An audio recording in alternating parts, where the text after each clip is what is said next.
Olá a todos, eu quero vos cumprimentar com a paz do Senhor Jesus. Sejam todos bem-vindos, sejam todas bem-vindas.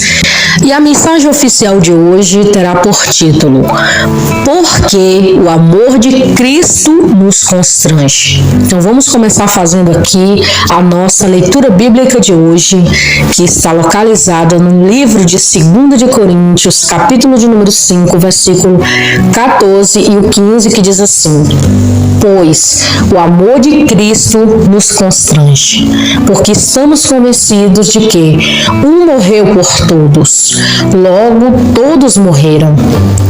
E ele morreu por todos, para que aqueles que vivam já não vivam mais para si mesmos, mas para aquele que por eles morreu e ressuscitou.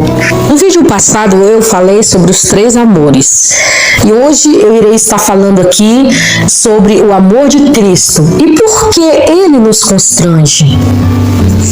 Segundo o dicionário Oxford Language, o constrangimento é o substantivo masculino, um ato ou efeito de reduzir o volume de uma substância por meio de pressão, aperto e compressão. Então, ou seja, o amor de Deus, de certa maneira, o amor de Cristo, ele nos constrange e nos aperta no sentido de que nós temos que lembrar de quão grande este amor de Cristo foi por nós quando ele entregou a sua vida na cruz do Calvário. É como se você fosse apertado de certa maneira, mas esse aperto não é um aperto para o mal, mas um aperto para você lembrar do amor de Cristo por você lá naquela cruz. E então esse é o significado aí de constrangimento segundo esse dicionário. E nós podemos ver que é como se fosse uma pressão, tá? Mas essa pressão não é uma pressão para destruir você, mas uma pressão para você lembrar, despertar de quão grande foi esse amor do Senhor Jesus por nós. Dizer que o amor de Cristo nos constrange significa que o cristão é dominado pelo amor de Cristo, a ponto de agora viver para Ele. Esse amor de Cristo foi evidenciado através de sua morte sacrificial para redimir o seu povo. O versículo que traz esta declaração foi o que eu li para você no início, está na 2ª carta de Paulo aos Coríntios. O texto bíblico diz: Pois o amor de Cristo nos constrange, porque estamos convencidos de que um morreu por todos, assim todos morreram. 2 Coríntios, capítulo 5, versículo 14.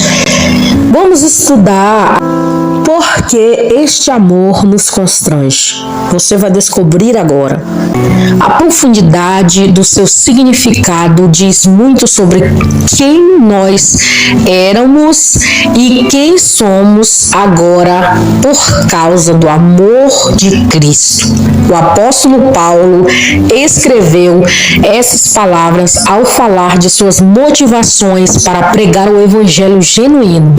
Agora vem a pergunta: por que o amor de Cristo nos constrange? Essa expressão, o amor de Cristo, traduz uma frase grega que gramaticalmente pode significar tanto o amor que nós temos por Cristo, como também o amor que Cristo tem por nós. Mas no contexto em que essa expressão aparece, deixa bem claro que a segunda possibilidade é preferível. O apóstolo Paulo fala sobre o que Cristo fez por ele e, portanto, ele se refere ao amor de Cristo por nós. No entanto, o amor de Cristo por nós também desperta o nosso amor por ele.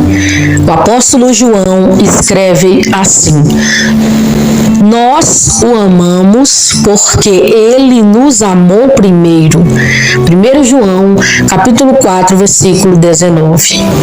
Ele nos amou quando nós não o amávamos.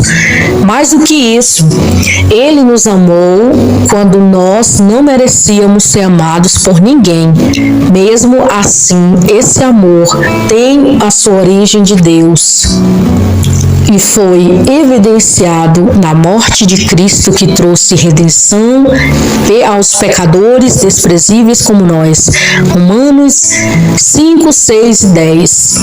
E qual o significado desse amor? Vamos fazer essa leitura de Romanos 5, versículos 6 ao 10. Olha só a leitura. Porque Cristo, estando nós ainda fracos, morreu em seu tempo pelos ímpios. Porque apenas alguém morrerá por um justo, pois poderá ser que pelo bom alguém ouse morrer. Mas Deus prova o seu amor para conosco, em que Cristo morreu por nós, sendo nós ainda pecadores. Logo muito mais agora, tendo sido justificados pelo sangue, seremos por ele salvos da ira, porque se nós, sendo inimigos, fomos reconciliados com Deus pela morte de seu Filho, muito mais, tendo sido reconciliados, seremos salvos pela sua vida. E aí vem a pergunta novamente: qual o significado desse amor? Nas 3 vezes em que o apóstolo Paulo explica a expressão o amor de Cristo em suas epístolas, ele explica que esse amor está além dos limites do conhecimento do homem. Efésios, capítulo de número 3, versículo o 18 e o 19. E vamos fazer essa leitura também, que diz o seguinte: poderdes perfeitamente compreender com todos os santos qual seja a largura e o comprimento e a altura e a profundidade. É reconhecer o amor de Cristo que excede todo o entendimento, para que sejam cheios de toda a plenitude de Deus, que nada pode ser capaz de separar o redimido desse amor remidor. Romanos 8:35. Vamos fazer essa leitura também. Olha que leitura linda, preste atenção. Quem nos separará do amor de Cristo? A tribulação, ou a angústia, ou a perseguição, ou a fome, ou a nudez, ou o perigo, ou a espada? Nada nos separará deste amor, é o que a palavra diz. Não importa o que você e o que eu estamos passando, nada vai nos separar deste amor maravilhoso que nos constrange de maneira maravilhosa, de maneira sobrenatural, que nos traz vida, que nos traz refrigério, que nos traz uma vida eterna. Então nós vemos que é sobre este amor que estamos falando, é que o apóstolo Paulo refere-se quando diz que o amor de Cristo nos constrange. O verbo constranger, nesse contexto, não significa algo inconveniente ou embaraçoso. Esse verbo traduz o grego sinechei, que possui um significado muito amplo a partir da ideia de manter ou comprimir na expressão do amor de Cristo que nos constrange. Indica o domínio, o controle e a impulsão. Para o quê? Para nosso bem. Não é uma coisa inconveniente, não é embaraçoso para nós, mas é algo que muda nossas estruturas de todas as maneiras. Isso quer dizer que, ao escrever que o amor de Cristo nos constrange, Paulo ensina que os crentes são inteiramente dominados pelo amor de Cristo. Este controle os impele a avançar dia após dia, vivendo esse amor por Ele. Esse amor de Cristo nos constrange de modo que somos governados por Ele e não por nossas ambições. O amor governante de Cristo molda a vida do cristão por completo. faça essa leitura de 2 Coríntios 5:15.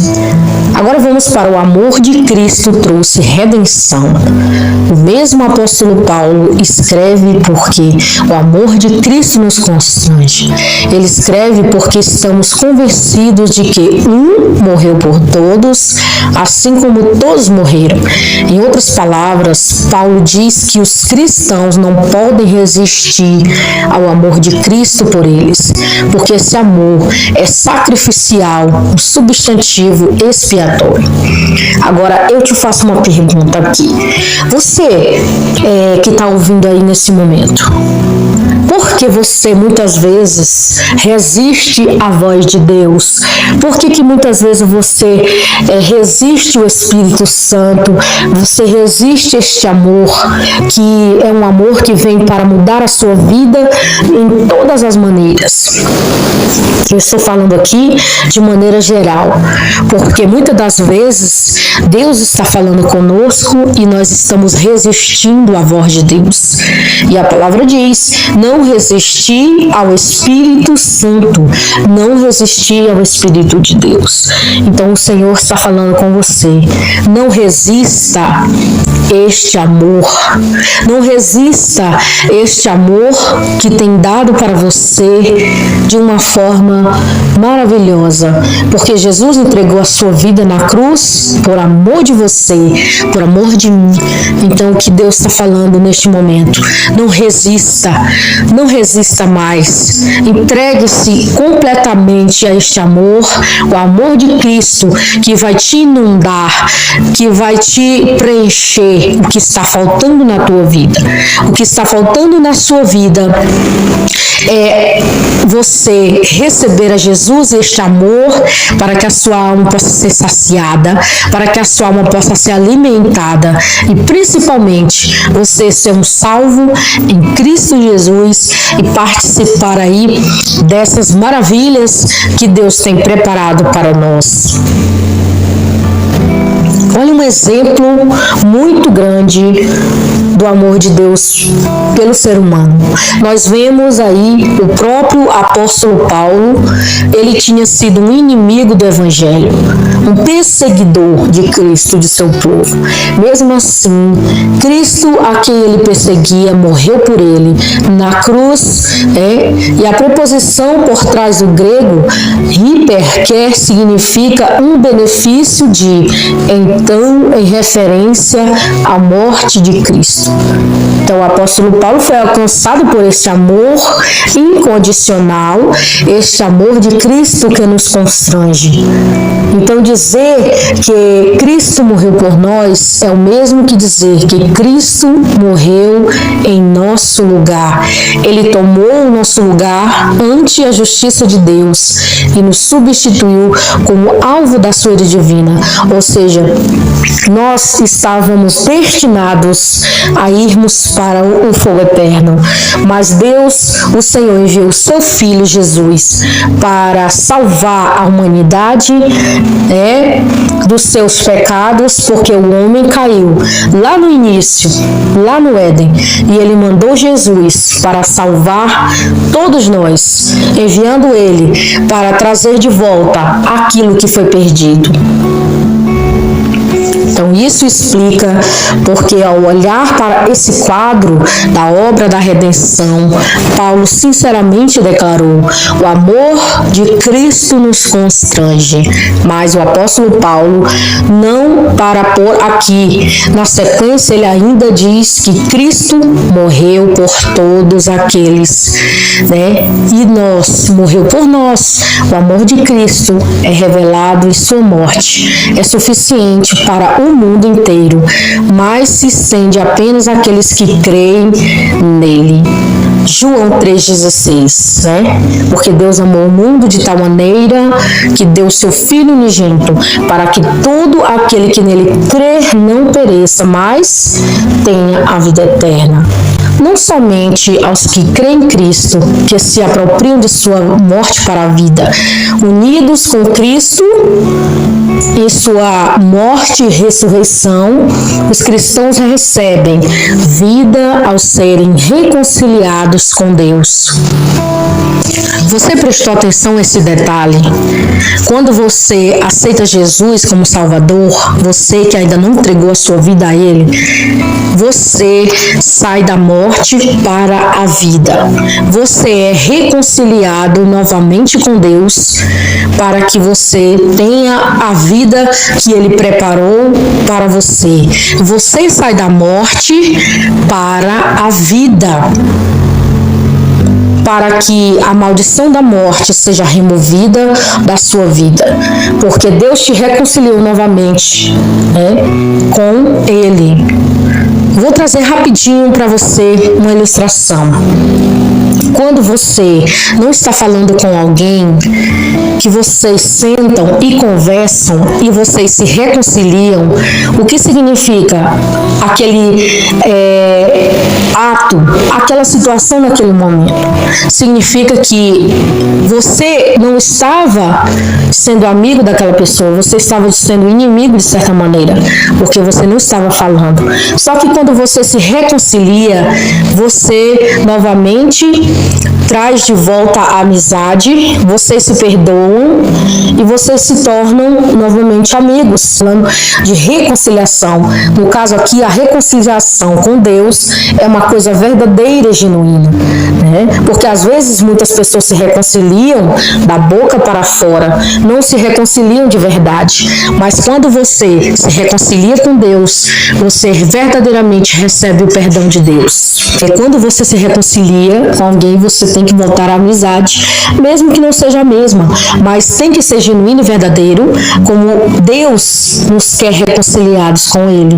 Nós temos que ser sinceros, nós temos que ser bem claros nas nossas decisões, mas também temos que ser sinceros e fiéis, porque não adianta a gente se reconciliar e ficar com alguma coisinha pendente, mas a nossa reconciliação com o Senhor, através de Jesus, essa sim é verdadeira e genuína quando nós nos entregamos a Ele, e é isso que Ele quer de nós.